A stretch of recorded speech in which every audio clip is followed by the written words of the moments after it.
Lumipas ang oras, at 10 araw ang lumipas. Ang tauhan ay lumapit kay Qian na may hawak na balutan. Young Master, hinahanap po kayo ni Matandang Go. Hindi alam ni Qian kung bakit. Bakit? Sumagot ito, malamang tungkol po iyon sa usapin ng kliyente. Nagpatuloy si Qian sa pagkain ng kanyang pagkain ng tahimik. Hindi interesado, nag-alala ang binata. Kung babalik ako ng walang dala sa pagkakataong ito, papatayin ako. Kaya, pakiusap tulungan niyo po ako.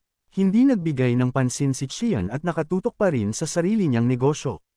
Pasensya na, pero gusto kong magpahinga. Mag-usap na lang tayo mamaya. Wala nang nagawa ang binata kundi bumalik ng walang magawa. Master, sabi po ni Young Master Chan ay gusto niya raw magpahinga. Pagkarinig nito, sumigaw siya sa galit, sinabi ko sa iyong dalhan mo siya ng ilang Vietnamese spring rolls dito. Si Qian ay nakaupo sa tabi ng bintana habang nakatingin sa buwan, nawala sa pag-iisip. Dahil nakumpleto ko ang mga misyon ng dalawang sekta ng sabay, hindi na kailangang magmadali ngayon. Pero ayon sa huling mga salita ng aking master, dapat akong maging isang assassin na nagkakahalaga ng 100 taels ng ginto. Talagang gumugulo iyon sa akin. Maya-maya, si Matandang Go mismo ang pumunta para hanapin siya. Young Master Chan, mayroon akong misyon na nagkakahalaga ng 120 taels ng ginto. Pagkarinig nito, pinapasok siya ni Qian. Itinulak niya ang pinto at pumasok. Pasensya na sa pag-abala sa iyong pagkain. Sa sandaling buksan niya ang pinto, nagulat siya. Walang tao sa kwarto. Nagmadali siyang isara ang pinto at sinubukang umalis. Pero pagkasara pa lang niya, narinig uli ang boses ni Qian. Saan ka pupunta, matanda? Itinulak niya uli ang pinto at isinilip ang kanyang ulo. Si Young Master Chan ay nakaupo habang hawak ang kanyang tiyan at ngumiti. Matagal na tayong hindi nagkita. Pumasok siya na may hawak na kahon ng piments. May nangyari ba habang nagpapahinga ka? Nag-gesture si Qian gamit ang kanyang mga mata at nagsabi, diretso na tayo sa punto. Sino ang target? Sumagot siya, kailangan mo lang pumunta sa Muga Manor. Sa pagkakataong ito, hindi ka mag-iisang kikilos, kundi tutulungan mo lang ang taong nag-utos kaya hindi mo na kailangang mag-alala kung sino ang target. Tumango si Qian ng relax. Sige, gagawin ko. Nagpatuloy ito, kung ganoon, magpahinga ka ng mabuti ngayong araw, at sa OC 11 AM hanggang 1 PM bukas, isuot mo ito at pumunta sa lugar na sinabi ko sa iyo. Kalmadong uminom ng tsaa si Tianan at sumagot, inaabangan ko iyan. Tumawa ito, ang misyong ito ay isang bagay na dapat talagang abangan. Sinulyapan siya ni Qian. Sabi ko na nga ba, may binabalak ka. Alam ko kung anong klaseng tao ang mga katulad mo, kaya mas mabuting huwag kang magsasabi ng anumang hindi kinakailangan doon. Pagkarinig niyon, nawala siya sa pag-iisip ng sandali, pagkatapos ay pinagsalikop ang kanyang mga kamay at lumabas. Anyway, magpahinga ka ng mabuti. Hanggang bukas, hindi siya pinigilan ni Qian at hinayaan siyang umalis. Hindi nagtagal ay sumapit ang kinabukasan ng gabi. Ang mga assassin ay naguluhan nang makitang hindi nakasuot ng itim na damit si Qian. Bakit hindi nakatikip ang mukha mo? Sigurado akong sinabi ko sa iyong magsuot ng maskara pagpunta mo. Sumagot si Shanunan nang walang pakialam. Kung ayaw nyo, aalis ako. Nagalit ang lalaki sa mga salitang iyon. Paano mo nagagawang baliwalain ang mga patakaran? Kalmado pa rin si Qian. Anong dapat ikatakot para kailanganin kong magsuot ng maskara? Gusto kong magtrabaho ng bukas at tapat. Mas lalo itong nagalit sa mga salitang iyon. Anong sabi mo? Kalmado pa rin siya gaya ng dati. Kung ganoon, aalis na ako. Wala itong nagawa kundi sumuko. Sige, palalagpasin ko ito sa pagkakataong ito. Ang gagawin natin ngayon ay napakasimple lang. Kailangan lang nating pumasok ng palihim sa manor at asikasuhin ang dalawang target. Siyempre, ako ang papatay. Kayo naman ang bahala sa mga Muga Guard. Naisip ni Qian sa sarili. Ang Muga Manor ay isang lugar sa martial world na hindi ko pa napupuntahan. Ang nag-uutos at ang babaeng iyon ay magkakampi at parehong mga eksperto. Ang higanting lalaki na may maskara, base sa kanyang pangangatawan, malamang ay gumagamit ng fist techniques. At ang katabi niya, base sa hugis ng kanyang folding knife, ay malamang na isang assassin. Ang katotohanang dikit sila mula pa noong simula ay nangangahulugang maaaring napakalapit ng kanilang relasyon o kilala nila ang isa't isa ng mabuti. Ang espada ng lalaki sa kanan ay talagang kakaiba. Sa pagtingin sa mahaba at matibay nitong katawan, malamang ay gumagamit siya ng kikang techniques. Ang sandata naman ng isang ito ay isang mahaba at malaking espada.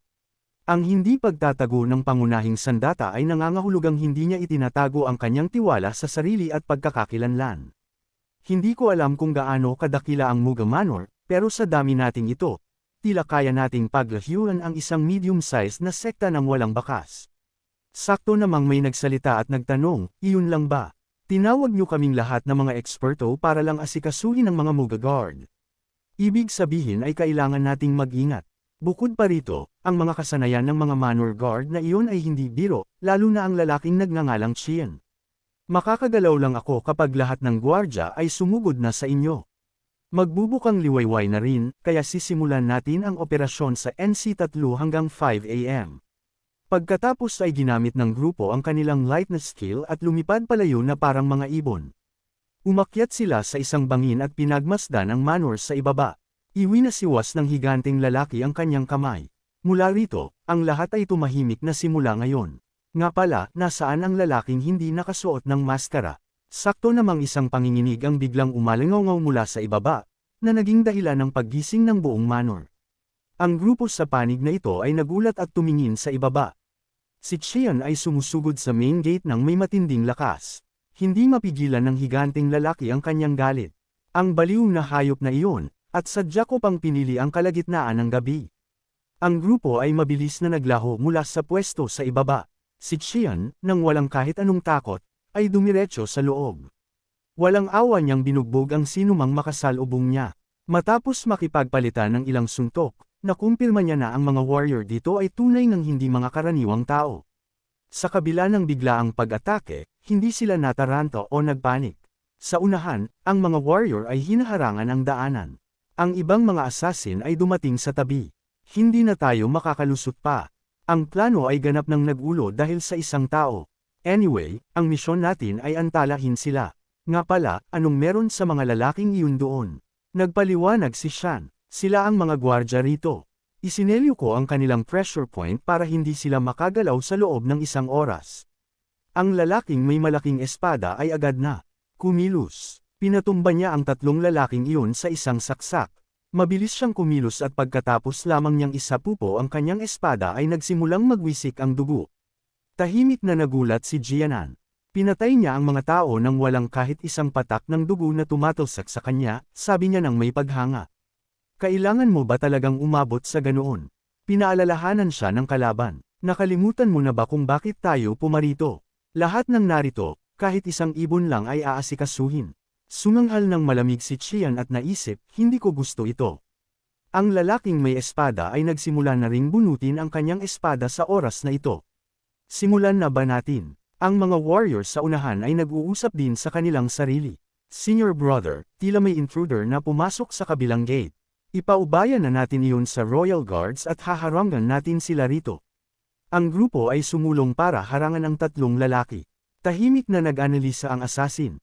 Qian. Ang lalaking iyon ay talagang sinanay ng mabuti ang kanyang mga sundalo. Kailangan kong magmadali. Sa anumang paraan, napagdesisyonan na nating walang aititirang buhay mula sa Mughal Manor. Patuloy pa rin si Qian sa walang tigil na pagsil ng mga pressure point at pagpapakawala ng mga suntok. Maya-maya pa, nakalusot siya sa labas na grupo at pumasok sa isang silid kung saan naroon ang dalawa pang kasamahan. Sa harap niya ay may isang taong mukhang pamilyar ng kaunti. Naalala niya ang anyo ng 2 taong nakita niya sa labas ng nayon noong araw na iyon. Ito ba ang lalaking tumawag kay Sabang? Kung gayon, posible kaya. Sinimulan niyang suriin ang mga bangkay sa sahig. Nang makitang wala roon si Sabang, nakahinga siya ng maluwag. Ngunit malinaw na sinabi ni Sabang na ang kanyang Panginoon ay magkapatid. Kung iisipin, hindi ko nakikita ang pares na iyon ng lalaki at babaeng assassin. Biglang sumigaw ng malakas ang lalaki sa harap. Kung gusto mo akong patayin, sige at subukan mo. Hindi yan magiging ganoon kadali. Tumawa ng malamig ang assassin. Nakakatawa, ang patayin ka ay napakadali lang, pero ang patayin ka ay hindi namin misyon. Gayunpaman, tila kailangan kitang bugbugin ng halos mamatay na para madala ka. Habang kumikilos siya, kumilos din agad si Qian, na nagpakawala ng isang teknik ng suntok na tinatawag na Saga Snake's Fangs. Direktang kinagat ng itim na ahas ang binti ng assassin, ngunit napakabilis din itong nag-react.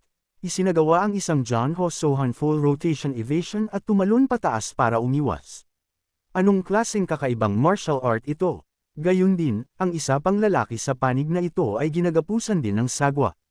Hindi rin siya ordinaryong tao, gumanti siya ng suntok, at agad na naghiwalay ang dalawa. Bagamat hindi sugatan ng dalawang assassin, wala silang nagawa kundi umatras muna saglit. Muling lumitaw si Qian. Sinabihan ni Qian ang isa pang tao na magsuot ng damit, habang iniisip sa sarili, bastardo ka.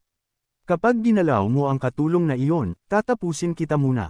Nag-uusap ang dalawang assassin sa oras na ito. Mapanira ang galaw na iyon. Kung hindi ko natutunan ang mga galaw ng huge chumps, siguradong malubha ang sugat ko. Ang lalaking iyon ang target ko, kaya magbantay kayong mabuti.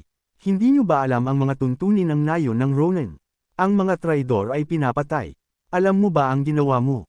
Kalmadong sumagot si Tian. Siyempre, alam ko, tanong niya muli. Kung gayon, alam mo rin na hindi na namin pwedeng hayaang mabuhay ang lalaking iyon ngayon, hindi ba? Nagbuntong hininga si Qian. Posible ba iyon? Magaspang na sabi ng kalaban. Sino ka para maglakas loob na magsabi ng ganyan? Kinamot ni Qian ang kanyang mukha. Anong silbi ng pag-alam? Pareho lang naman ang magiging resulta. Nagalit ito at agad na sumugod kay Qian. Anak ka ng tupa, mamatay ka, bibigyan kita ng maayos na libing. Yumuko si Qian para iwasan ang suntok na ito, pagkatapos ay itinaas ang kanyang binti para sumipa. Isang ulan ng sipa ang agad na lumipad patungo sa kanyang kalaban. Wala siyang pagpipilian kundi itaas ang kanyang dalawang braso para hamarang, ngunit kahit ganoon, nasipa pa rin siya ni Qian at napilitang umatras, habang kinakaladkad ang kanyang mga paa sa lupa. Ang isa naman ay biglang lumingon sa gulat. Lumitaw si Qian sa tabi niya sa isang kisap mata. Napakabilis din niyang nag-react at iwinasiwas ang kanyang espada. Ang espadang ito ay tila tumagos sa kanyang katawan, ngunit hindi pala. Sa halip, nasuntok siya nang hindi alam kung bakit. Sigurado akong nasaksak ko siya sa puso. Si Qian sa oras na ito ay nakatayo pa ring ligtas sa harap ng target, at ang higanting lalaki ay muling sumugod sa kanya.